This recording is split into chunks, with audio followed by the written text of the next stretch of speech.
Marcellus, what say you? Yeah, I'm with you. I think it's Miami, and I think it's Miami in a blowout if you talk about it. They went out there, and they didn't just get names. They got game. And you talk about what they're getting up in Tampa, it's not the same thing in terms of their greatness. I think a lot of the greatness of Tom Brady and Gronk obviously is probably behind them, not in front of them. So they're closer to Canton physically in terms of their game more so than putting in work to still be Hall of Famers. So if you look at what they got, Tua, who is going to be a franchise quarterback. I mean, we've not seen a guy be more efficient in college football history throwing the football. And then you talk about getting his protection in Austin Jackson. That's a good combo that's going to last him a decade plus. Then you start talking about other players, just reliable players that haven't retired, that aren't 43 years old. You start talking about like Tagovailoa and guys who could just come in there and plug and play with familiarity and that are just reliable. So to me, it looks like Miami in a blowout. Wow, that's shocking. I'm shocked you just said that. Wow. I'm going with the proven commodity. Everything you said about Tua, I agree with to a certain degree, but we all know they come into the draft and we have these high expectations for everybody. Tua, Austin Jackson, the DB from Auburn. I don't want to screw his name up like they would screw my name up, so I'm not even going to try. But I'm going with the proven commodity. It's the Bucs. Tom Brady, short term. I don't care if it's only 2 years. He's going to get you to the playoffs, a place you haven't been in a while. You get Gronk retired because he was tired of Belichick. He took the fun out of it. It wasn't like he couldn't play or his body was beat up. Belichick made it not fun anymore. The Dolphins, what they have, they're unproven. You don't know what they're going to give you. And so I'm going with the guys that I know for a fact. When it's time to play ball, they going to play ball. TJ, I don't think you can say they're all unproven because you got to talk about Byron Jones, the cornerback they signed in free agency. You got to talk about Cal Vanoy, proven commodity, has worked with Brian Flores before. You have to talk about Shaq Lawson as well. They've made a number of moves and added these young guys. Maybe I'm rooting for Brian Flores because I like the way he handled last season. They started off terrible. People wrote him off. Team never quit. Everybody thought they were tanking for Tua. They get Tua at number 5, established the respect for Brian Flores as a head coach. To me, established some momentum. To me, I like the trajectory of the Miami Dolphins. And that doesn't say that Tom Brady and Gronkowski and Bruce Arians and that group are going to flop in Tampa Bay. That may work next year, and they may make the playoffs, and maybe they make the NFC Championship. But the Dolphins, to me, have set themselves up to be a real player in the AFC East for the next 10 years if Tua is anything like a lot of people think he is. That's why I think Marcellus and I are favoring the Dolphins. Yeah.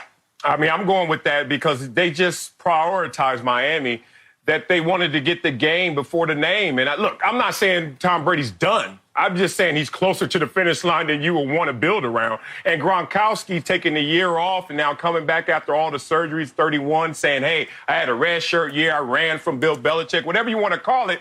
I'm not so certain we're going to even see great Gronk again because before he left, he wasn't great Gronk. He had a tremendous Super Bowl and playoff run, but we didn't see great Gronk even that season. So what I'm starting to look at is just who's going to really hit the ground running. And as Whitlock just pointed out, all those good names, reliable names, you have to respect that.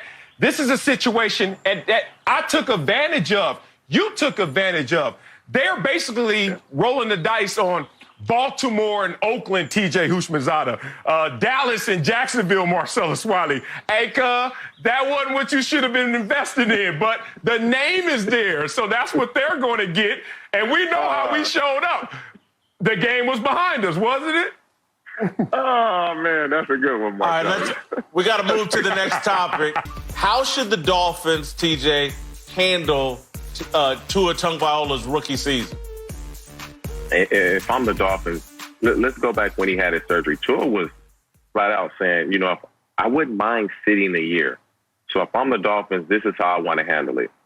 Let's fingers crossed and hope that our bye week falls in the middle of the season between week 7 and 9.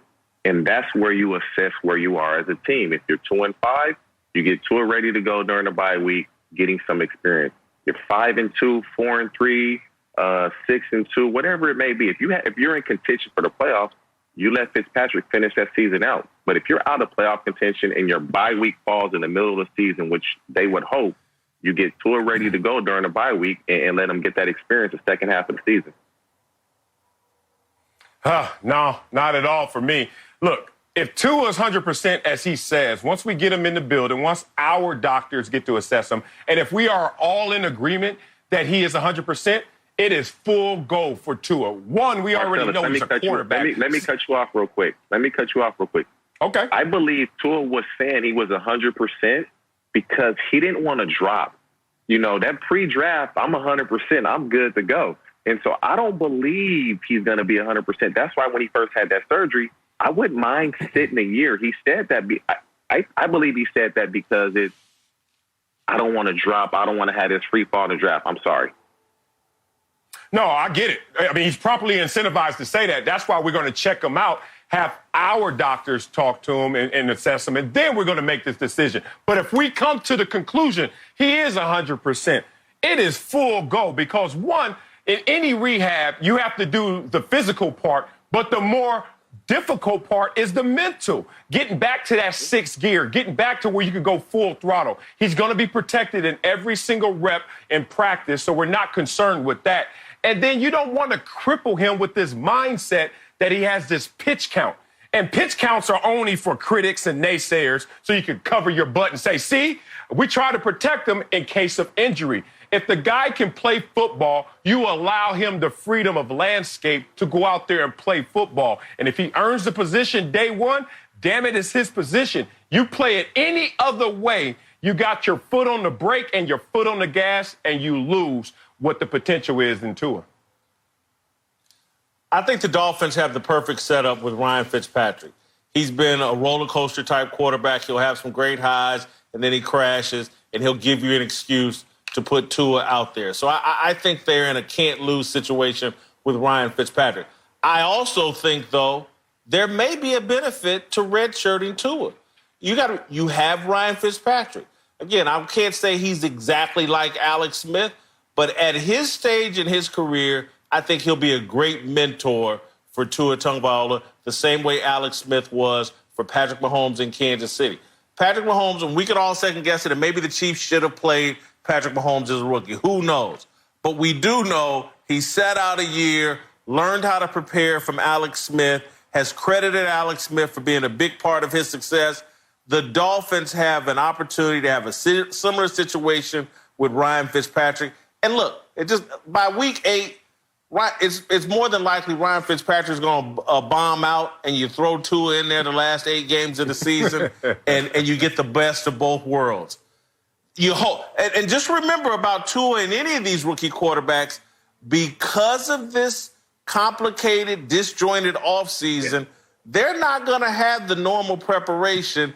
That might be the best reason of all to give Tua a redshirt year. Man, your recipe, they're going to be drafting 5th again. They are drafting 5th or higher again. Go ahead, and who wants to go out there after you already lost all these games and then throw Tua out there to see what he's about, and he's coming off an injury? What? I don't want your leftovers. What basically you're saying halfway through the season, if Fitzpatrick fumbles, then you get Fitzpatrick's leftovers. And that's what you shouldn't do in terms of the mentality of Tua. You should let Tua have this opportunity freely, not just restrict him because of what he's been through before. Every player has been injured before. Tom Brady missed the entire year. They didn't say, we're going to bring you back slowly. When you're healthy, you're healthy. I don't give a damn who you are. So I'll let him go. With the climate we're in, you could be possibly setting them up for failure if you throw them in there. The coronavirus, the training camp is going to be minimal. Getting guys together, he's not going to learn the system. So you can possibly mentally destroy his career if he goes up. He's not knowing the playbook. He doesn't really have a good grasp of the NFL, the defenses of what the Dolphins want to do and what teams are trying to do to him. You get around Fitzpatrick. Ivy League educated like my boy Marcellus being Harvard quarterback. So he's going to teach him the ins and outs. And it's just what Jason said. If in the middle of the season they're not playing well, you say, Tua, let's get you this experience. Now, you thinking short term, throw them out there. They're going to be picking 5 again. They're not going to the Super Bowl this year with Tua or without. And so either way, they'll be fine. Thanks for watching. Subscribe here to get the latest from the show. And be sure to check out more of the best clips from Speak For Yourself or go watch a few segments from our other shows on FS1.